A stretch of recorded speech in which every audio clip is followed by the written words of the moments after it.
5 बिक्री की जगह आप कह रहे हैं मैं इस महीने 10 बिक्री करूंगा और $200 कमाने की जगह सोचिए अब आप कितना कमा रहे हैं दूसरों से अलग, वहां मौजूद अन्य प्रतिस्पर्धियों से।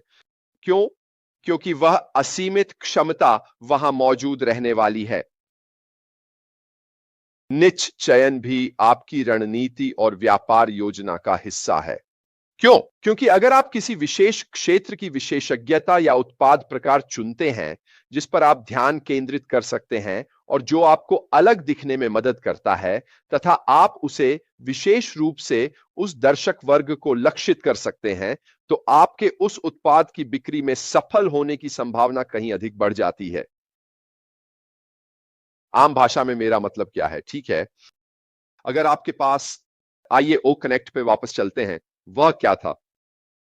ठीक है, वह एक विशेष उत्पाद था जो एक विशेष दर्शक वर्ग को एक विशेष आवश्यकता के लिए लक्षित कर रहा था। ठीक है, हमारे पास ऐसे कई अलग अलग उत्पाद होंगे जो लोगों की जरूरतों के लिए बहुत विशिष्ट होंगे। अगर आप उन लोगों को लक्षित करते हैं जिनकी वही विशिष्ट जरूरतें हैं जिन्हें आप पूरा करने की कोशिश कर रहे हैं, तो आपके बिक्री करने की संभावना कहीं अधिक होगी। बहुत सारे लोगों को एक सामान्य उत्पाद सूची दिखाने और सबको एक साथ टारगेट करने के बजाय आपके लिए यह बेहतर है कि आप उस उत्पाद के साथ क्या करना चाहते हैं इसके बारे में बहुत स्पष्ट और विशिष्ट रहे। ठीक है, यहां तक कि आपकी वेबसाइट पर बिक्री से जुड़े शब्दों, कीवर्ड्स, रणनीतियों, उपायों, तरीकों और विकल्पों तक में भी, जैसे कि उदाहरण के लिए और भी बहुत कुछ और भी कई चीजें शामिल हैं। हर चीज उसी एक उत्पाद पर केंद्रित होगी जिसे आप बेचने की कोशिश कर रहे हैं और यह बेहतर है क्योंकि लोग सक्रिय रूप से उसी विशिष्ट चीज को खोजेंगे जिसे आप उन्हें खरीदने के लिए पेश कर रहे हैं। अगर आप कहते हैं हमारे पास बहुत सारी चीजें हैं, आप में से बहुतों को पसंद आएंगी, आइए और देखिए, तो यह विशिष्ट नहीं है ना? ये सब कुछ एक साथ है, ये आपको बिक्री करने में मदद नहीं करेगा। फिर से, ये वे बातें हैं जिनके बारे में आप सोच सकते हैं, ये वे बातें हैं जिन्हें आप वास्तव में अपनी खुद की वेबसाइट्स में और अपने लक्ष्यों को व्यक्त करने वाले शब्दों में विकसित करने में मदद कर सकते हैं। जितना अधिक आप विशिष्ट होंगे, जितना अधिक आप अपने लक्ष्य में एक विशेष क्षेत्र पर ध्यान केंद्रित करेंगे, उतना ही बेहतर आप अपने उत्पादों या सेवाओं की बिक्री कर पाएंगे। मैं ये सब खुद से नहीं बना रहा हूं, ये वह है जिसे सिद्ध किया जा चुका है। यही आपकी योजना और रणनीति का हिस्सा है, खासकर एक ऑनलाइन व्यवसाय में। अद्वितीय मूल्य प्रस्ताव, मैंने इसके बारे में कभी नहीं सुना था जब तक मैंने इस पर शोध करना शुरू नहीं किया। संक्षेप में इसे यूवीपी कहा जाता है। यही वह चीज है जो आपके व्यवसाय को भीड़ से अलग बनाती है। आपके व्यवसाय में क्या अनोखा है जो दूसरों से अलग बनाता है? इसके असली और विशिष्ट अनूठे पहलू क्या हैं जिन्हें जानना और समझना बहुत जरूरी है। यही वे बातें हैं जिन पर आपको अपने लक्षित ग्राहकों के संदर्भ में ध्यान केंद्रित करना चाहिए जो इसे खरीदना चाहते हैं। यह हमारे लिए क्यों अच्छी बात है? यह पहले से ही हमारे लिए अच्छी बात है क्योंकि हमने अशमुफारेह के जिन उत्पादों को देखा है उनके अनुभव से पता चलता है कि वे अनूठे हैं, वे बाजार में उपलब्ध अन्य चीजों से बहुत अलग हैं। और मुझे पूरी तरह विश्वास है कि हम जो अगला चरण देखने जा रहे हैं उसमें भी यह अनूठापन आगे बना रहेगा। जब आप अपनी वेबसाइट्स तैयार कर रहे हों या फिर रीसेल के नजरिए से बाहर जाकर बेच रहे हों, तो ये वे बातें हैं जिनके बारे में आपको सोचना चाहिए।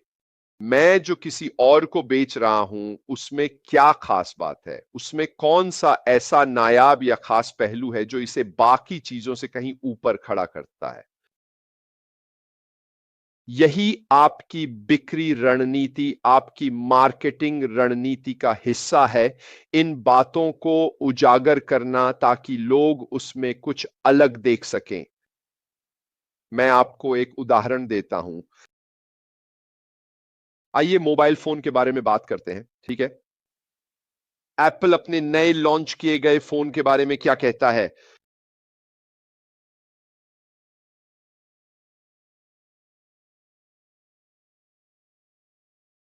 वे खास तौर पर क्या करते हैं जब वे कोई नया फोन लॉन्च करते हैं?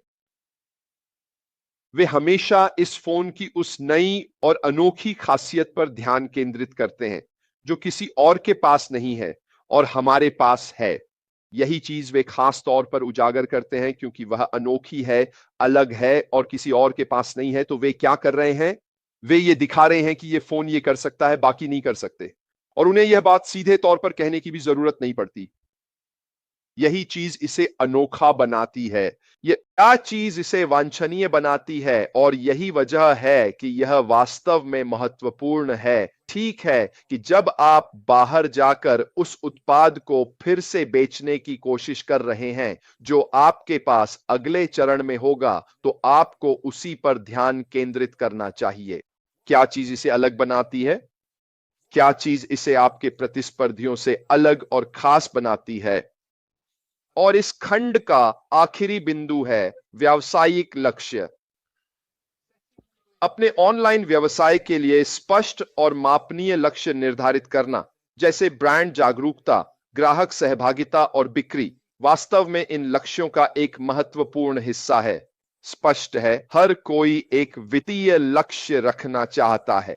हर कोई अपने व्यवसाय में अपनी खुद की सफलता चाहता है। लेकिन अगर आप स्पष्ट रूप से यह निर्धारित करते हैं कि वे लक्ष्य क्या हैं, और वे मापनीय लक्ष्य होने चाहिए, ठीक है।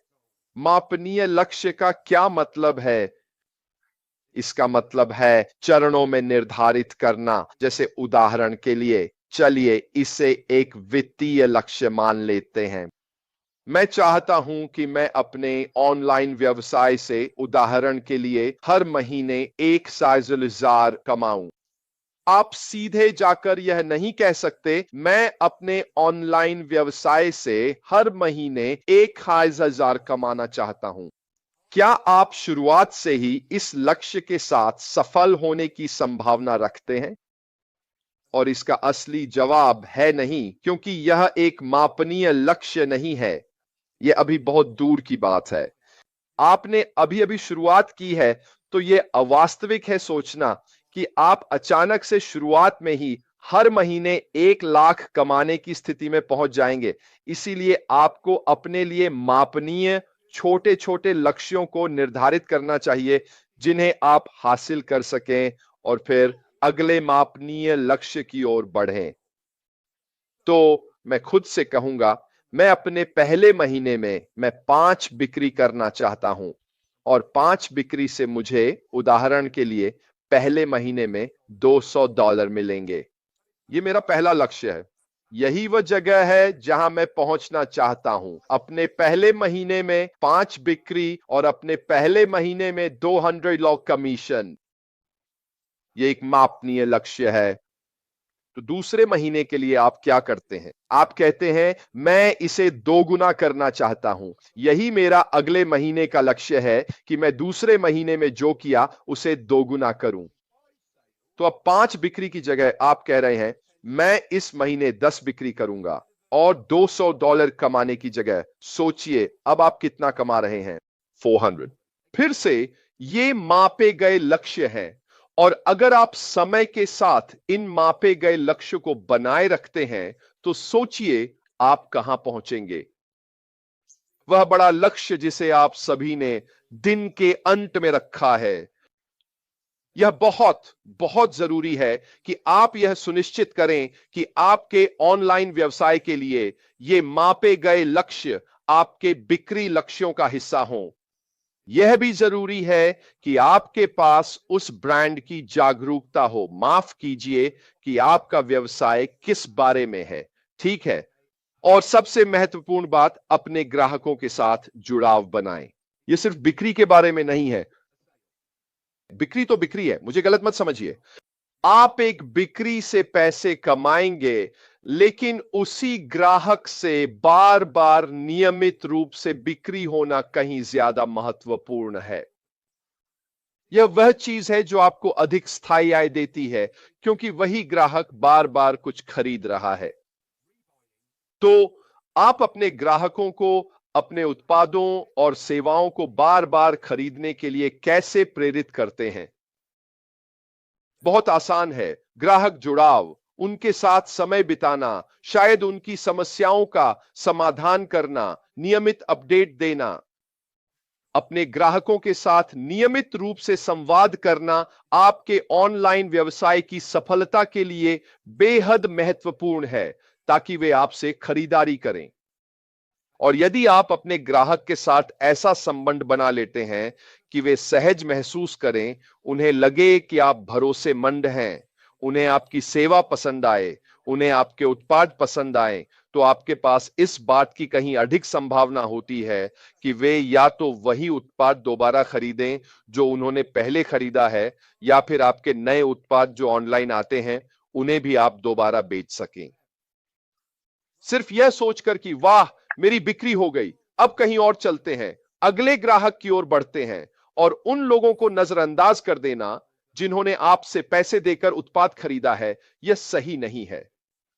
अपने ग्राहकों के साथ संवाद और बातचीत करने की क्षमता होना, उनसे जुड़ाव बनाना, यह बहुत बहुत जरूरी है। हम इस बारे में आगे चलकर विस्तार से बात करेंगे। खैर, फिलहाल दोस्तों, यह केवल पहला भाग है, ठीक है? ऑनलाइन बिजनेस में सफल होने के लिए क्या क्या जरूरी है, यह उसका सिर्फ एक हिस्सा है। ग्राहक संतुष्टि पर ध्यान केंद्रित करने के लिए मुझे वास्तव में विश्वास है कि जितने अधिक संतुष्ट आपके ग्राहक होंगे, उतने ही अधिक खुश वे होंगे, उतना ही अधिक आत्मविश्वास वे आपके साथ महसूस करेंगे जब आप उन्हें अपने उत्पादों और सेवाओं से जोड़ेंगे, और इससे आपके ग्राहकों को बिक्री करने की क्षमता भी बढ़ती है। अगर वे खुश हैं, अगर वे आपके द्वारा किए जा रहे काम और आपके द्वारा बेचे जा रहे उत्पादों से संतुष्ट हैं, तो यह कॉर्पोरेट स्तर तक भी जाता है, क्योंकि वही लोग वे उत्पाद और सेवाएं तैयार करेंगे जिन्हें हम आगे बेचेंगे। और अगर वे उस स्तर के हैं जिससे ग्राहक बहुत खुश है, तो सोचिए क्या होगा। यह आपके काम का हिस्सा है कि आपने उन्हें ऐसी चीज से परिचित कराया है जिससे वे संतुष्ट होने वाले हैं। तो चलिए अब इन बातों को थोड़ा और विस्तार से समझते हैं। तो चलिए अब उस व्यापार योजना और रणनीतिक हिस्से पर नजर डालते हैं जिसे आप हासिल करने की कोशिश कर रहे हैं। बाजार अनुसंधान वास्तव में आपके लक्षित दर्शकों, उनकी जरूरतों और उस प्रतिस्पर्धी माहौल को समझने के साथ जुड़ा हुआ है, जिसमें आप अपने उत्पादों और सेवाओं को दूसरों की तुलना में कहां और कैसे स्थापित करेंगे। यह वास्तव में अनिवार्य है। मुझे पूरा विश्वास है और मुझे यकीन है कि हमारे सीईओ को पता है कि उनके प्रतिस्पर्धी कौन हैं और वे अपनी रणनीति में किस तरह से उस बाजार में खुद को स्थापित कर रहे हैं। आपने उन्हें पहले ही यह कहते सुना है कि जो कुछ हम पेश करने जा रहे हैं वह बहुत ही क्रांतिकारी है।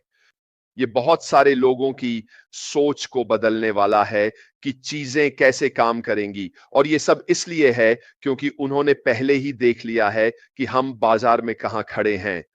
असल में उनके लिए यह लगभग सबसे महत्वपूर्ण हिस्सा है, क्योंकि कुछ उत्पाद और सेवाएं जो हमारे पास होंगी और जो वे पेश कर रहे हैं, वे अन्य प्रतिस्पर्धियों को टक्कर देने वाली हैं। और इसी वजह से यह बहुत जरूरी है कि हम अपने लक्षित दर्शकों को समझें, उनके बारे में शोध किया गया हो कि वास्तव में उनकी जरूरतें क्या हैं। अगर आपको बहुत पहले की बात याद हो तो उन्होंने क्या कहा था? उन्होंने कहा था, अगर इसकी जरूरत है तो हम इसे विकसित करेंगे। यही है अपने लक्षित दर्शकों को जानना। अगर इसकी कोई जरूरत नहीं है तो वे अपना समय कुछ विकसित करने और उसे लोगों तक पहुंचाने में नहीं लगाएंगे, अगर वास्तव में उसकी कोई जरूरत ही नहीं है। इसलिए वह शुरुआती शोध बहुत महत्वपूर्ण है, क्योंकि आप एक ऐसे क्षेत्र में जा रहे हैं जहां प्रतिस्पर्धी मौजूद हैं, और यह जरूरी है कि आप सोचें, हम